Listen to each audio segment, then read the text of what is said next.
მოგესალმებით პატივცემულო მაყურებლებო. დღეს ჩვენ ვუბრუნდებით სამედიცინო თემატიკას.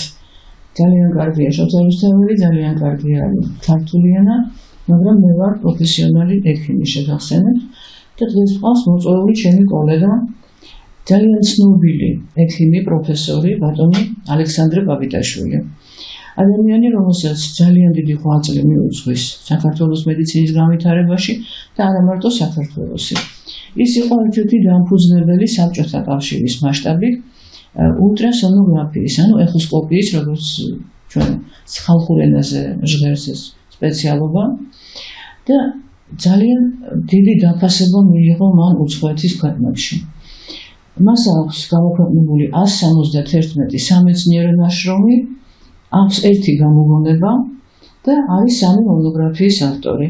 ასევე არის რამოდენიმე მეცნიერებათა კანდიდატის თემატური ხელმძღვანელი. ჰყავს ბევრი მოწაფეები და მიმდევრები. არის პერინატალური მედიცინის მსოფლიო ასოციაციის გამგეობის წევრი უკვე 2005 წლიდან და დღემდე. ნაყოფის მედიცინის საქართველოს ფონდის დამფუძნებელი. ასევე ძალიან საინტერესო რამ არის კემბრიჯის უნივერსიტეტში მას მიანიჭეს გამორჩეული ინტელექტუალის წოდება მედიცინის დარგში. ასევე მას აქვს საპატიო პროფესორის წოდება რამდენიმე ქვეყანაში, როგორც ყოფილი საბჭოთა კავშირის, ასე დასავლეთ ევროპისა და ამერიკის რამდენიმე უნივერსიტეტში. იმდენი მთელი ფურცელი არის მისი რეგალიები. მე რომ ამის ყველა ჩამოთვლა დავიწყო, უბრალოდ გადაცემა არ გვეყოფა. ამიტომ ვაპატიებ ეთნოსეშა ყველაფერს არ ჩამოვთვლი ყველა თქვენ ამსახურებას, მაგრამ ჩემთვის პირადად ეს ადამიანი განსაკუთრებით ძვირფასია, იმით რომ ეს წელიწადში ორჯერ აწყობს საქართველოში, ზაფხულში, ჩაქვში, ოაზისში და ზამთარში, ბაკურიაში კონფერენციებს, ექიმთა კონფერენციებს, სადაც იკრიბება სოლიდური საზოგადოება, ნამდვილი მეცნიერები, უსმენენ ერთმანეთს, ეს არის საერთაშორისო სკოლა კონფერენცია, რომელიც გრძელდება 1 კვირა და სადაც საშუალება გვაქვს გავესწროთ მედიცინის უახლეს მონაცემებს და კვლევებს.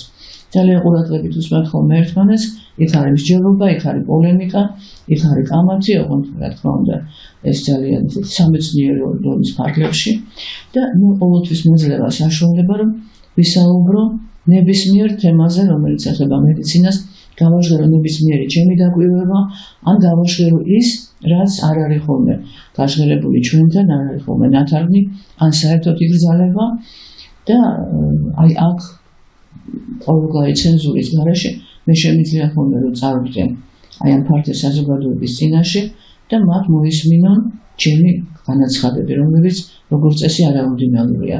აი მაგალითად ბატონო საშა გახსოვთ თქვენ 2016 წელი იყო, როცა მე გავაკეთე მოხსენება აუტიზმთან დაკავშირებით. და მაშინ მე უკვე ვიყავი კენედის ჯგუფის წარმომადგენელი, წევრი და ვღებულობდი ამერიკიდან ინფორმაციას, ევროპიდან, ანუ სადაც ხელი მიუწვდებოდათ მათ ყოველთვის მასწავლენ ამ ინფორმაციას და წარმოვადგინე მონაცემები, რომლის მიხედვითაც მაშინ ვამბობდით, რომ 2030 წლისთვის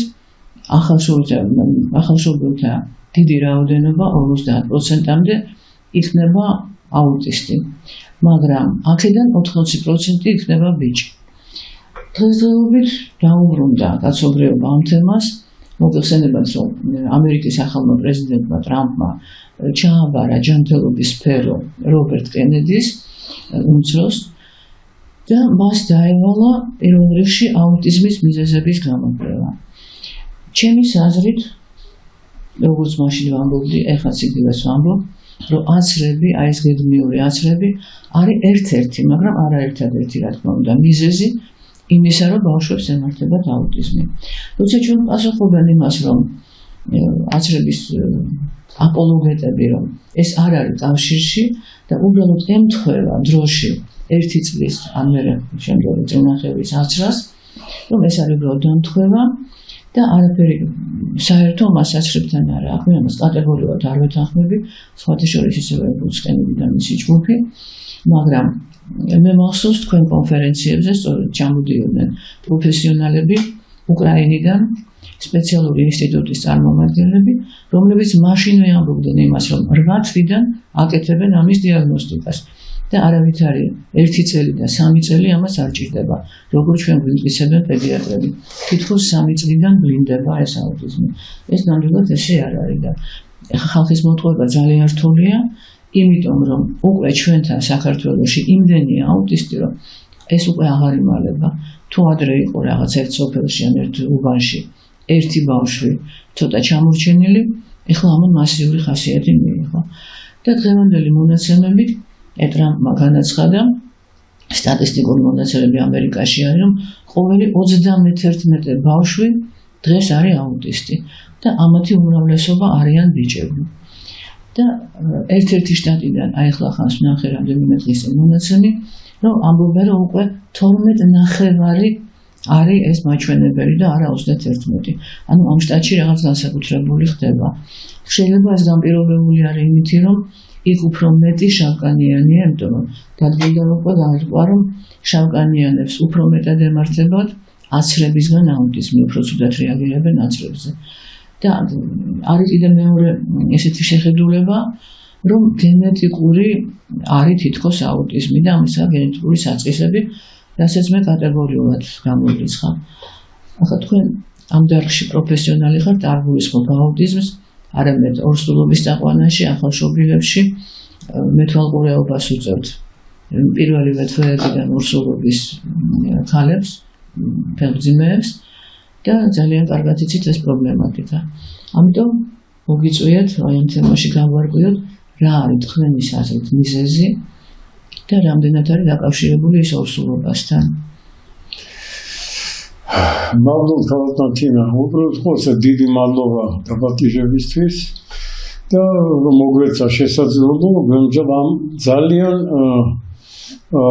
რთულ პრობლემაზე და არა მხოლოდ ამ პრობლემაზე, ალბათ კიდევ ბევრი პრობლემა ისეთი, რომელიც მოითხოვს არა მხოლოდ მსჯელობას, განხილვას, არამედ ისეთი ზომების და ისეთი საჩქარო ზომების გატარებას, რომელიც შემდგომში უფრო ძნელი იქნება, ან საერთოდ ვერ გატარდება. დიდი მადლობა კიდევ ერთხელ ყველა იმ ადამიანს, რომელიც ახლა ვიყურებს, იმისათვის, რომ დაინტერესებულები არიან ამ საკითხებით, განსაკუთრებით მედიცინით. ეხლა რა ნიშნულოვანია? ნიშნულოვანია, რაზე ჩვენ აქ ვილაპარაკებთ. არის არა თქვათ ჩვენი მხოლოდ მოსაზრება, არამედ არის მტკიცებულებებზე დაფუძნებული გარკვეული სამეცნიერო ფაქტების ესე ვთქვათ გამოტანა. ამიტომ რასაც ჩვენ ვიტყვით აქ, როგორც შემიძლია ესე ვაკეთებთ, თქვენც ასე, რომ ეს არის ეგრეთ წოდებული მტკიცებითი მედიცინის პრინციპებზე აგებული სამეცნიერო მონაცემები. და ამას წყალი არ გაუღვა. შეიძლება ვიღაცამ ერთმა თქვას, რომ ეს ასეა, მეორემ თქვას ისე, მაგრამ ვინ არის მართალი?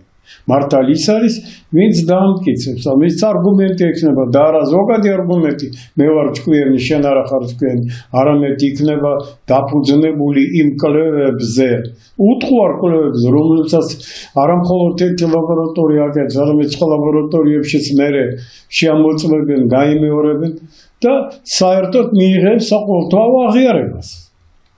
ამიტომ აქედან გამომდინარე, რა შეიძლება ვთქვა ჩვენ აუტიზმზე. გავაფრთხილე ერთ-ერთი პირველი იყო საქართველოში, რომელიც ამაზე ემაღლა ხმა და თქვა, რომ ესე იგი ეს პრობლემა ეხლა არის, მაგრამ შემდგომში კიდევ უფრო მწვავედ დადგება. მწვავე იქნება. რატომ? იმიტომ რომ როგორც პროფესიონალი სპეციალისტი, რომელსაც აქვს საქმე ნივთიერებებთან, წამლებთან და პაციენტებთან, ხედავდა ტენდენციას, რომელიც ესე იგი მიმდინარეობს. და მართალია. თუ 20-30 წლის წინ აუტისტი იყო ცალკეული, თქვა, ბავშვები სახით, ამაზე არავინ არ ლაპარაკობს. მოხდა ახლა შიზოფრენითაც არიან დაავადებულები და სხვა მაგრამ გავიდა დრო და 30-40 წლის შემდეგ 30 ჯერ გაიზარდა თუ მეტი არა. ალბათ თქვენ უკეთესად იცით, უკეთესი გაქვთ ესე იგი ინფორმაცია ამის შესახებ. რატო? კითხვა, გენეტიკა? გენეტიკა მაშინაც იყო. გენეტიკა ეხლაც არის. მაშინ რაშია საქმე? აი ძალიან ბევრი კოლეგა ჩატარდა, განსაკუთრებით ეს ჩატარდა პენსილვანიის უნივერსიტეტში არის ერთი ძალიან ძლიერი ორგანიზაცია, ინსტიტუტი, რომელიც ამას სწავლობს და დამტკიცდა, რომ გენეტიკა არ იცვლება, მაგრამ განწყობა იცვლება. განწყობა გარკვეული მავნე ფაქტორების მიმართ. იმ ჯგუფებში, რომელიც იყო შესწავლილი და ძალიან ბევრი იყო ეკოლოგიურად არა ხელსაყრელი პირობები, იქ სადაც იყო მავნე ნივთიერებები წყალში, სურსათში, ჰაერში, ნიადაგში, ან რადიაციის ფონი იყო მომატებული, იქ იყო მომატებული ეგრეთ წოდებული აუტიზმის გამომწვევი. აუტიზმიც არ არის ერთი და საბოლოო სახის, იქ სხვადასხვა ფორმებია და სხვადასხვა სიმძიმის ხარისხია. რაც უფრო აღმოჩნდა, მაგათ იგივე იმ კვლევაში, სხვა კვლევებს, რაც უფრო მძიმეა სიტუაცია ეკოლოგიური თვალსაზრისით, მით უფრო ცუდია, ესე იგი, გამოვლინო დაავადების. ეხლა აცრები. აცრა რა? აცრა იგივე ქიმიური ნივთიერება, იგივე შეყვანა ორგანიზმში ნივთიერების, რომელიც არ არის ბუნებრივი ადამიანისთვის. ეს არის ხელოვნურად შექმნილი. ეს არ არის თვითონ ორგანიზმის მიერ გამომუშავებული. არის მცველობები, როცა თქვა გარკვეული დაავადება, ანტისხეული გამომუშავდება საბრძოლველად ამისთვის. შეიძლება ეს ანტისხეული ამოიღო ადამიანის ორგანიზმისგან და ხელოვნურად გაამრავლდა. ეხლა მაგათ კიბოსაწინააღმდეგო ეგეთი არის ერთი მიმართულება, ასე აკეთებენ, ასე აპირებენ და შედეგიანი ძალიან კვლევაა. მაგრამ ამ შემთხვევაში გარედან შეყვანილი ორგანიზმში ნივთიერება რა თქმა უნდა იწვევს უკურეაქციას. უარყოფს ამას, როგორც ნებისმიერი სხვა ეგზოგენურად, ანუ გარედან შეყვანილი ორგანიზმში ან შემოსული ნივთიერება. ავიღოთ ესე იგი, იგივე კოვიდის ამბავი, სულ ამაზე ლაპარაკობდი, ქალბატონთა და არგინდა და მართალი აღმოჩნდით. რატო? იმიტომ რომ ხელოვნურად შექმნილი, არა ვთქვათ ძველი ტრადიციული ნივთიერებებით შექმნილი წესებით შეყვანილი ნივთიერებები ამ ვაქცინების სახით, როგორც ჩინეთში იყო მაგალითად ის ხოლმე სახელმწიფო იმებში, არამედ RNA-ის ბაზაზე შექმნილი ვაქცინები Pfizer-ის აღმოჩნდა, რომ იწვევს საშინელ რეაქციას შემდგომში 60 წელიწადში, რაც ახლა გავიდა, უამრავი გართულებებია და ის გართულება გაცილებით მეტ ზიანს მიაყენებს ადამიანს, ვიდრე თვითონ ეს დაავადება. კი ვიცით, რომ 9 მილიონი ადამიანი დაიღუპა პირველ პერიოდშივე კოვიდისგან. მაგრამ ეს კოვიდი იყო თუ გართულებები იყო კოვიდის შემდეგ და ეს გართულებები გამოწვეული ეკოლოგიურად პრობლემურ რაიონებში მეტი იყო. ეს სიკვდილიანობის მაჩვენებელი, ეს ცოტა ძნელია და ამიტომ გეთანხმებით.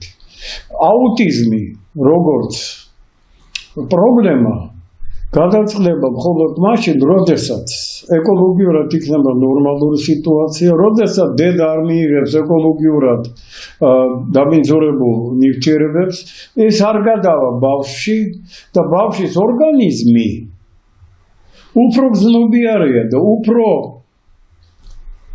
ექვემდებარება მავნე გავლენას. ამიტომ არ უნდა გავიკვირდეს, როცა დაიბადება, უცებ არ გამოვლინდება, იმიტომ რომ ჯერ არც ლაპარაკი იცის და არ ქცევებია და აი ჩვენმა კოლეგებმა უკრაინაში ძალიან დიდი მსოფლიოში ცნობილი ინსტიტუტია. გამოვიდეს რომ მერვე თვითონ შეიძლება დადგენ რომ თქვენ აბსოლუტურად სწორად და აქვს ესე იგი ეს აუტიზმი განვითარება თუ არა.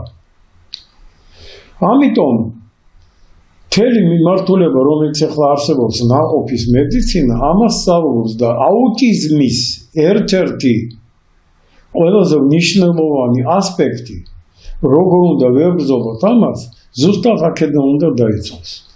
და მე გეჯანხმებით ასევე რომ არ შეიძლება ვაქცინის გაკეთება თუ არ იქნება ბოლომდე შესწავლილი.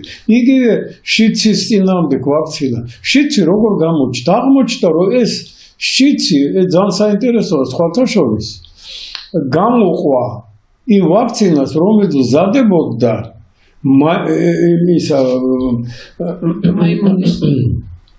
გარკვეული ცხოველების ორგანოებიდან და უფრო ადრე კიდევაც მაიმუნის თირკვლისგან ეს მაიმუნის თირკვლისგან ასევე იყო ესე ვთქვათ პრობლემა როდესაც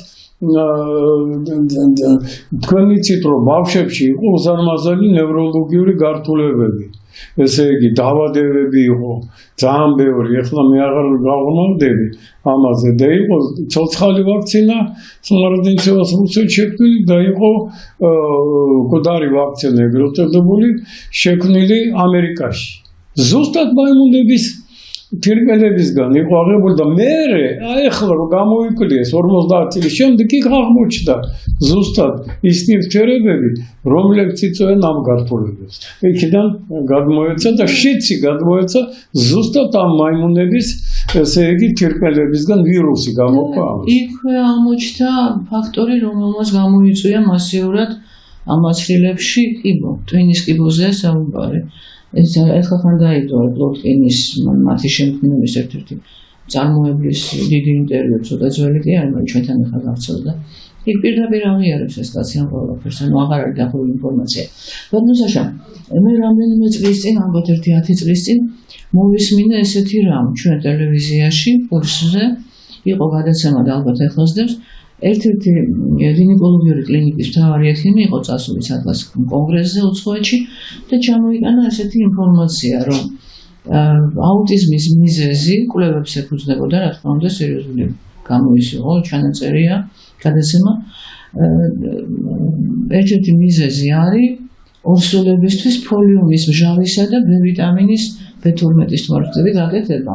და ესეთი მონაცემი დადო, რომ ფოლიუმის მჟავის გაკეთება მთელი ორსულობის ხანგრძლზე არა მარტო პირველ ტრიმესტრში, არამედ შემდეგაც, ესე იგი იძლევა 17%-იან ალბათობას აუტიზმის, ზრდის ამის ალბათობას და თუ B ვიტამინის კეთდება პარალელურად, მაშინ 54%-ამდე ადისვა ეს მონაცემია და აი დღესდღეობით როგორ არის ეს ცოტა მოძველდა ეს მონაცემი თუ ხსენიათ ამ გასაგებია და ყველას უკეთებენ ხა ფოლიუმის მჟავასა და B ვიტამინს რაც ეხება ფოლიუმის მჟავას აქედან დავიწყებ მე ალბათ იოდის დეფიციტზეც ვილაპარაკებთ და ალბათ B12 ვიტამინზე და ასე შემდეგ ფოლიუმის მჟავა ყველას ენიშნულება რატომ? იმიტომ რომ აღმოჩნდა ფოლიუმის მჟავის დეფიციტი იწვევს გარკვეულ შეფერხებას და ნორმალური განვითარების ნაყოფის ხერხემლის. ეგრეთ წოდებული ჩნდება დეფექტები იქ. და თუ ფოლიუმის მჟავა დამტკიცდა აი ამ მეცნიერულ კვლევებში არის საკმარისი რაოდენობით, იქ პროცენტი ძალიან დაბალია. ამიტომ აიღეს და დაიწყეს მიწოდება ყველასათვის. მაგრამ პრობლემა იმაშია, რომ ესე იგი წამალი არ უნდა იყოს დავალდებაზე ორესი თავისი მოქმედებით. ხო და ესე იგი რა აღმოჩნდა, რომ თუ თქვენ აძლევთ ფოლიუმის მჟავას 2 თვით ადრე მოსალოდნელი ორსულობის განვითარებამდე იქ ხდება კუმულაცია ან დაგროვება სათანადო რაოდენობით იმისთვის რომ მოხდეს ესეთი პროფილაქტიკური ეფექტი. ქალი თუ ორსულად არის და დაიწყებს მიღებას მივა 2 თვეში 8 კვირამდე, როდესაც ხდება ჩამოყალიბება 8 კვირის ორსულობამდე ნაყოფის ძირითადი, ესე იგი ორგანოების სისტემა უკვე გვიან არის. ვერ ასწრებს. ამიტომ უნდა იყოს 2 თვით ადრე, სანამ დაორსულდება, დაიწყოს მიღება პროფილაქტიკურად. თუ დაიწყო მიღება და აგრძელებს, აი მაშინ ზუსტად ვითარდება ის, რასაც თქვენ ესე იგი ბრძანებთ, შეიძლება მავნე გავლენა მოახდინოს ორგანიზმზე და გამოიწვიოს ნერვული სტრუქტურების ისეთი განვითარება, რომელიც სრულყოფილი არ არის და გადავიდეს აუტიზმში. ეს არის ძალზე მნიშვნელოვანი მომენტი. კიდე ერთი მომენტი. რას ვაძლევთ? თუ ჩვენ ვაძლევთ ბუნებრივ პოლიუმის ჯავას, ეს კარგია, მაგრამ თუ ვაძლევთ სინთეთიურს, რაც ტაბლეტებშია, რაც წამლის სახით იყიდება, ეს დიდი განსხვავებაა მათ შორის. სტრუქტურა მოლეკულარული, ესე იგი რაოდენობა ატომების და ასე შემდეგ იგივეა, მაგრამ სივრცული სივრცეში განლაგება, სტერეო განლაგება სულ სხვა არის. ამიტომ სულ სხვა მოქმედება აქვს სინთეთიურს ვიდრე ბუნებრივს, რომელიც მწვანე, ასე ვთქვათ, ბოსნეულშია და ასე მწვანე ნივთიერებებშია. კი. აი ეგ არის პრობლემა. სინთეთიურს კიდე აბჯერ უფრო მავნე ეფექტი აქვს, იგივე თუ გააგრძელეს მიღება, ვთქვათ, 3 კვირის მერე. დიდი რაოდენობით არ არსებობს, რომ არ იყოს რაღაცა დარგვა. ისევ რა, თუ განწყობა აქვს, აუცილებლად გამიტარდება. თუ ამა თუ იმ ფორმით და ამა თუ ხარისხით. აი ეს არის პრობლემა. იგივე ეხება იოდს. იოდის დეფიციტი იცით რომ ესე იგი იწვევს ნაყოფში ძალიან დიდ ცვლილებებს. ამიტომ ყველას იოდინოლს უნიშნავდნენ, იოდომარინს უკაცრავად უნიშნავდნენ და იძახოდნენ ეს აუცილებელია. თუ გავს მით უმეტეს აქვს პარისებული ჯირკვლის ფუნქციის დაქვეითება. მაგრამ აღმოჩნდა იგივე მოქმედება ექნება იოდომარინს, თუ დიდი დოზით დაუნიშნე და იგივე იოდომარინის სტრუქტურულად სხვა არის და იგივე მავნე გავლენა ექნება და აუტიზმში შეიძლება გადაიდეს ან სხვა კიდე დარღვევებში. თუ განწყობა არის გენეტიკური ანკომა. B12 ვიტამინი, ესე იგი პობალამ მიგრატოდებული, იქაც ესე იგი პრობლემა არის, დიდი პრობლემაა და ამ პრობლემას გადაწყვეტა ჭირდება. არ შეიძლება მისცე ისეთი რაოდენობით და ისეთნაირად, რომ ესე იგი იმას ქნას, რა ქვია, მოახდინოს ზედმეტობა, მოახდინოს მავნე გავლენა. აი ეს არის ძირითადი მიზეზი, რატომ არ შეიძლება ეს სხვათა შორის ეხება სხვა ნივთიერებებს, მაგრამ ეს რაც ჩვენ ჩამოვთვალეთ, ყველაზე ხშირია და ესე იგი ექიმები უნიშნავენ და არ იციან, ესე იგი ან იციან, მაგრამ ნუ ფიქრობენ, შეიძლება არაფერი არ იყოს, უნიშნავენ პაციენტს. ნუ გაიდლაინი აქვს ესეთი პროტოკოლი და ეგ არის უბედურება, იმიტომ რომ გაიდლაინები, ეს გაიდლაინი თელ სოფლიოში უკვე არ არის, ესე იგი სახელმძღვანელო. გაიდლაინი არის მხოლოდ რეკომენდაცია. კი, მაგრამ ტვინის განძრევებისაც ეზარება ესე უფრო მარტივია. გაიდლაინშია იხსნიან პასუხისმგებლობას იურიდიულს და ნუ ყველანაირად აღარ უნდა ეს ჩახედვა წიგნებში. თავარია შედეგი როგორი იქნება.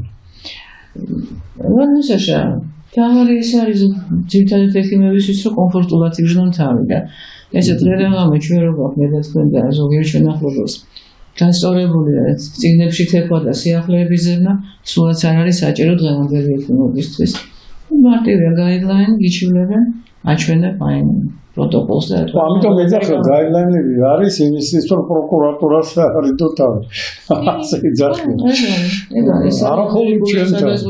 სისტემიდან წამოწევს. მაგრამ თელსოფლიოში უკვე გადადიან ნელ-ნელა იმაზე, რომ გაიდლაინი მხოლოდ არის რეკომენდაცია. დანარჩენს ესე იგი, რასაც იძლევიან პროფესიონალური ორგანიზაციები, ასოციაციები, ფონდები, საზოგადოებები, პროფესიონალური კარდიოლოგთა, გინეკოლოგთა და ასე შემდეგ. იმ ხელმძღვანელობიდან მერე თუ რამე მოხდა, იქ ხდება გარჩევა, არა სამინისტროში როგორც ჩვენთან. არა, უპირველეს ყოვლისა იქ ხდება პროფესიონალური საზოგადოების ჩვენთან სამინისტროში ვინ უნდა გაარჩიოს, ეთიმები არიან საერთოდ? პრობლემა რა არის, ისინი იწვევენ ექსპერტებს, მაგრამ ამ ექსპერტებს საიდან ვინ არიან ექსპერტები? ხო, ვინ არის, ესე ვთქვათ, მოსამართლე არავინ არ არის დღეს.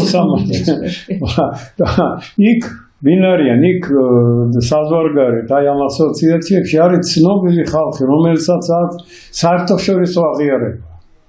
ექსპერტების საერთო დონეზე. ჩვენთან შეიძლება ვიღაცა იყოს თავარი ექიმი, ან კათედრის პროფესორი, რომელიც ოპერაციების გარდა არაფერი არ იცის, არაკეთებს და ორი წიგნი არ წაუკითხე, ისწავლა საზღვარგარეთ ოპერაციის გაკეთება და ამას აგერ კათედრის გამგე გახადეს, ხო? კარგი ხელია. ხო და ამიტომ ასეთებს რო იწვენ, იმიტომ არის კარგად ჩვენთან საქმე.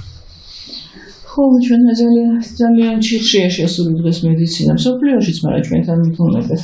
ბატონსაშა, მიტივი არსებობს ესეთი მოსაზრება, აი Facebook-ში წავიკითხე. ამას წინათ რაღაცი დავდეო სტატია აუდიტთან დაკავშირებით და ვიღაც წერდა რომ ეხოსკოპია იწვევსო ამ დაზიანებასო.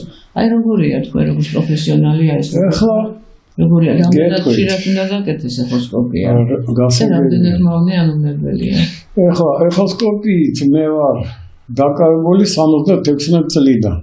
ახსოვს. ჯერ საზღვარგარეთ, ხო და მე უკვე საქართველოში 79 წელი როცა დამოუკიდებლად დავიწყე მუშაობა აქ. ამიტომ არ გინდა ჭირდებოდა ყველა იმ ინფორმაციის მიღება და ათვისება, რაც არსებობდა ამის. ძალიან ერთი პერიოდი ძალიან იყო გავრცელებული, რომ ეს მავნეა სისეს მე აღმოჩნდა ძალიან ბევრი კვლევებით. 100,000 პაციენტი.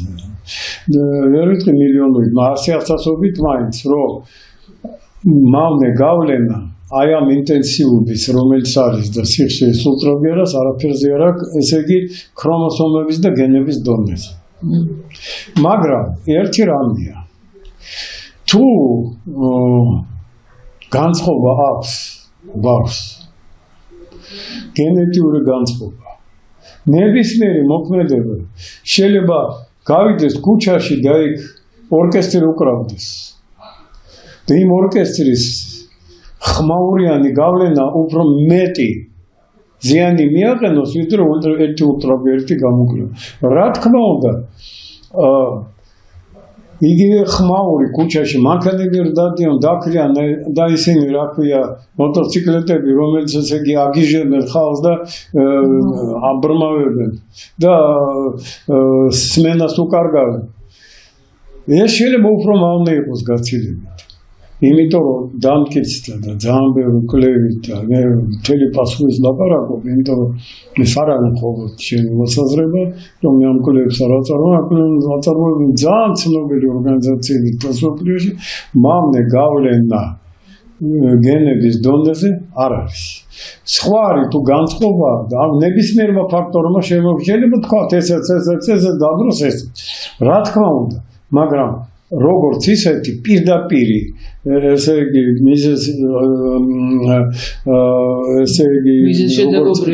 როგორც მიზეზი და მიზეზ შედეგობრივი კავშირი აღმოჩენილი არ არის. რაოდენობით დაგაკეთეს, მაგრამ საერთოდ ორსულობაში ჩარევის წინააღმდეგი ვარ. იმიტომ რომ ეს არის პროცესი, როცა თვითონ მართავს ორგანიზმი თავის თავს და მობილიზაცია ხდება ყველა სასიცოცხლო ძალების, არა?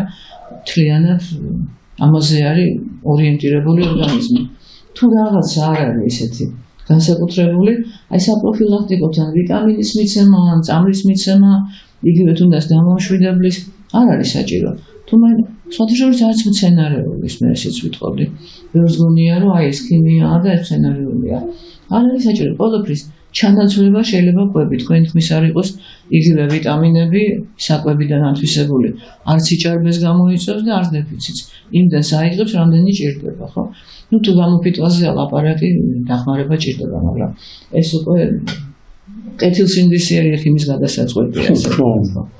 ეს არ უნდა იყოს რაღაც სპეკულაციის მიზეზი. ეხლა იმდენი რამე ხდება, აი რაღაც ბადების სახით.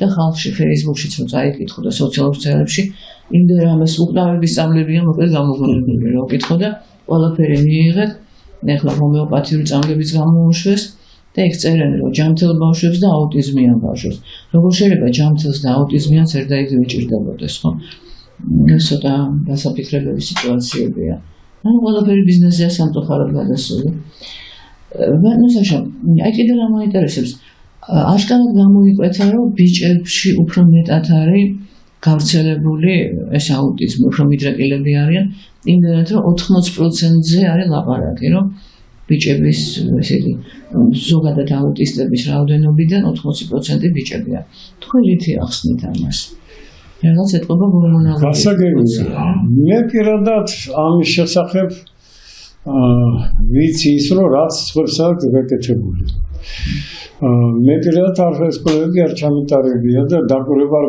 მაგრამ შეიძლება გითხრათ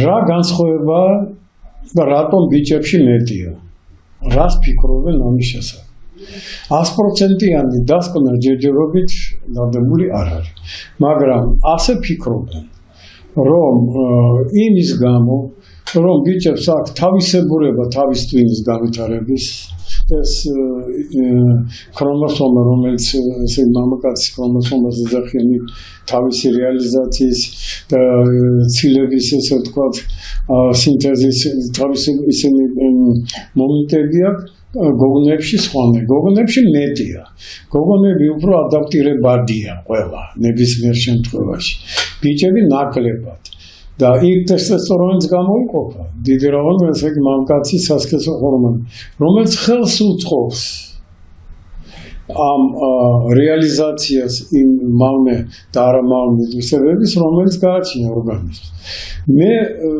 შემიძლია გითხრათ რომ მაგალითად იგივე კიევში ეს ამბოდიში უკრაინაში კიევში ერთი ინსტიტუტი ხარკოვში ძირითადი ის არის კვლევები ტარდება იქ დადგინდა რომ ესე იმ ბიჭებში რომლებსაც არ აქვთ აუტიზმი ტესტოსტერონის დონე ნორმალურია იქ სადაც მომატებული ტესტოსტერონის დონე მომატებულია და არ არის გამორიცხული აი ამ ეტაპზე ამ ფონზე სადაც მეტია იქ შეიძლება რეალიზაცია მოხდეს იმ გენური ცვლილებების რომელიც ახასიათებს ესე იგი აუტიზმის სპექტრს მომთარებულ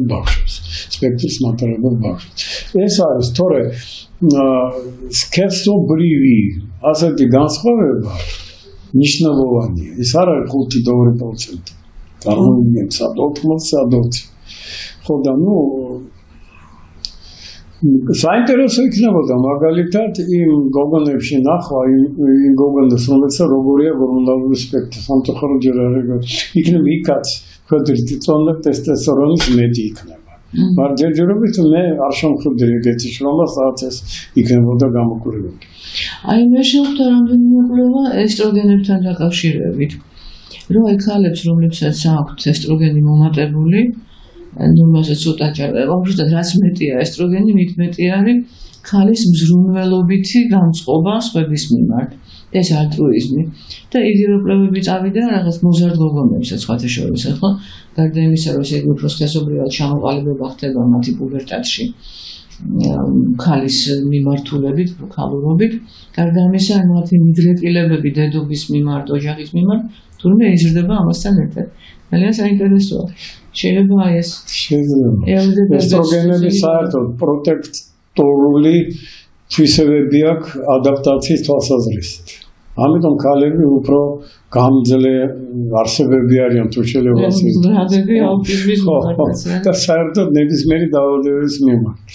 შეიძლება ეგ არის ის პრობლემა, მაგრამ კიდევ მეორე მე არ შემხვედრია ჯერჯერობით საინტერესო იქნებოდა ესე ნახოთ რა. ალბათ აკეთებენ და მალე გამოვხდება. ხო, აი იაპონელების ეს იყო რაღაც გამოკვლევა და ინგლისელების.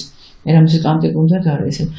ანუ ამ მიმართულებითაც მიდის როგორც შენს კვლევები და საინტერესო არის მე მახსენდება კარგა ხნის წინ 21-9 წლის წინ აი სწორედ ხარკოვებს ჰქონდათ მოხსენება ანუ იმასთან დაკავშირებით მის აუტიზმთან დაკავშირებით ინტერესდებოდი მე და მახსოვს რომ ალი მაგიდას ჰქონდათ ამასთან დაკავშირებით და იქ დადგა ეს საკითხი, რომ ამბობდნენ, რომ აი ახალშობილებში რძის გავლენა არის ძალიან ძლიერი, ანუ აუტისტიან ბავშვებს არ შეიძლება მიეცეთ რძე.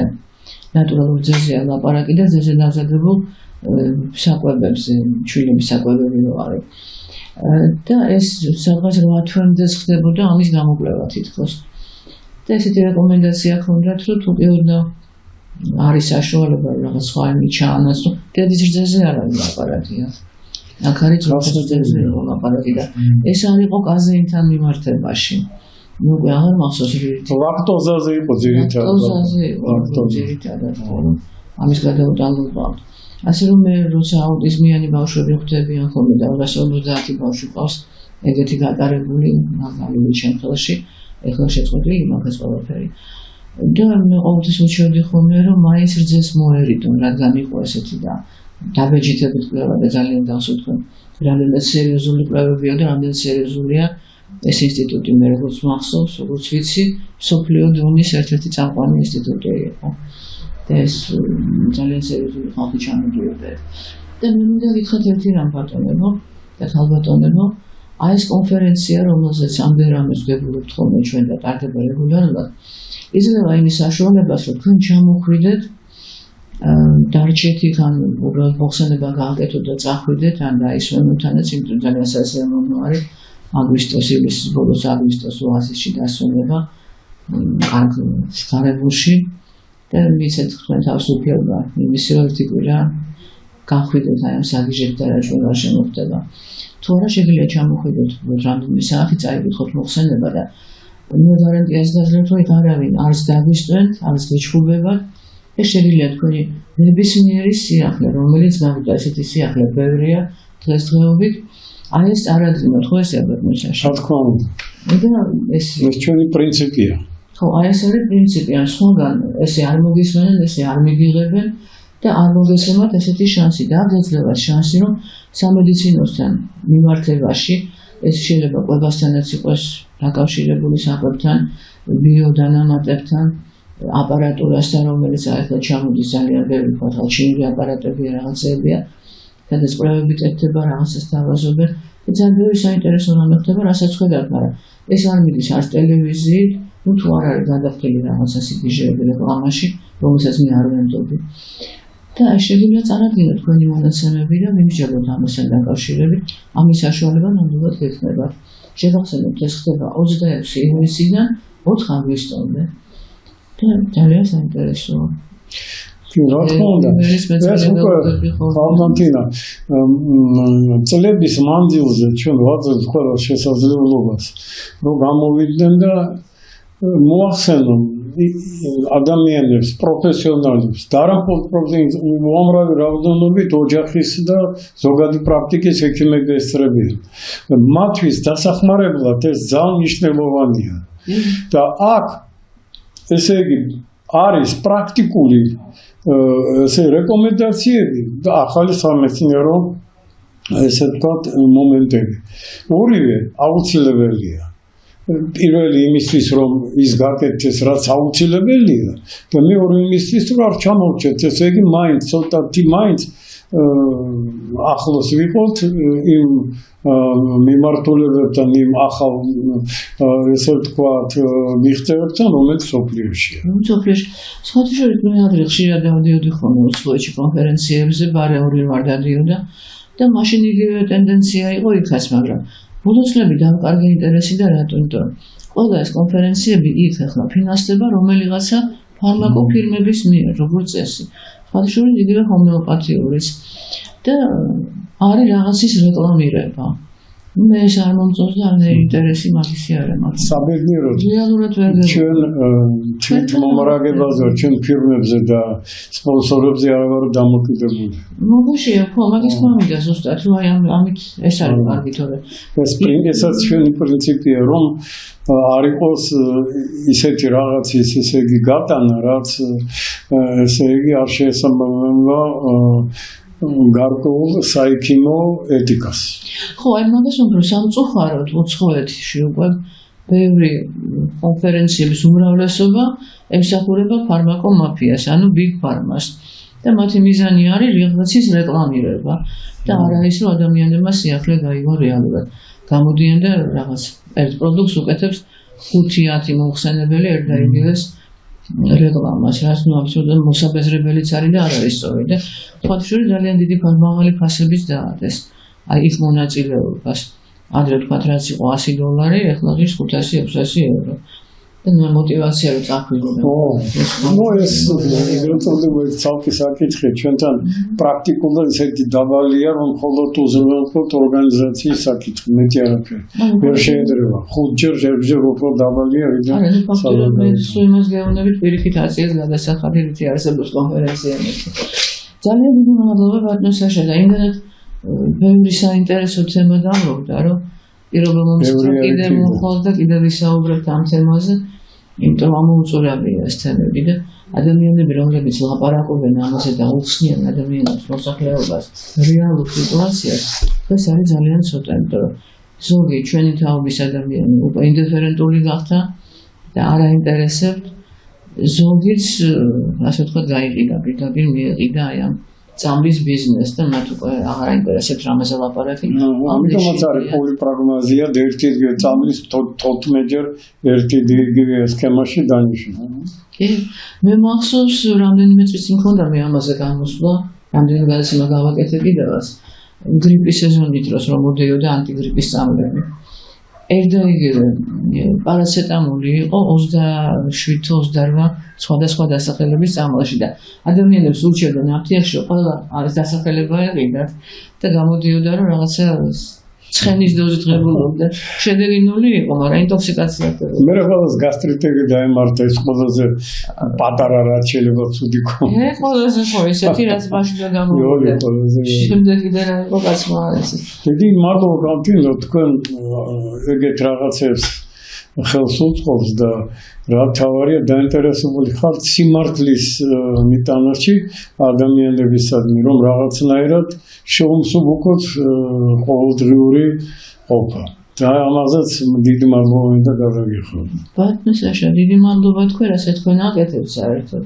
აი კონფერენცії და თქვენი მოღვაწეობი და იცით რა, ალბათ ჩვენ უკვე იმას აქ უახლოვდებით, როცა უნდა ვიფიქროთ ისიც რა მიგვაქვს, არა? და რა დივიდენდები, რომ მეკითხებიან ხოლმე. რატო აკეთებ, რომ ვის მუშაობ, საკუთარ სულზე მუშაობ, აქედან წავიდა არა მატერიით დატვირთული მატერიას ვერ გაიგდა. იქ რო ჩამოწეროს დივიდენდები. ქაითვალისწინოთ ჩვენმა კოლეგებმა საკითხი, რომ უკვე მით უმეტეს ახლა მეორე თმოსვას ველოდებით ყველანი არის ამაზე ლაპარაკი.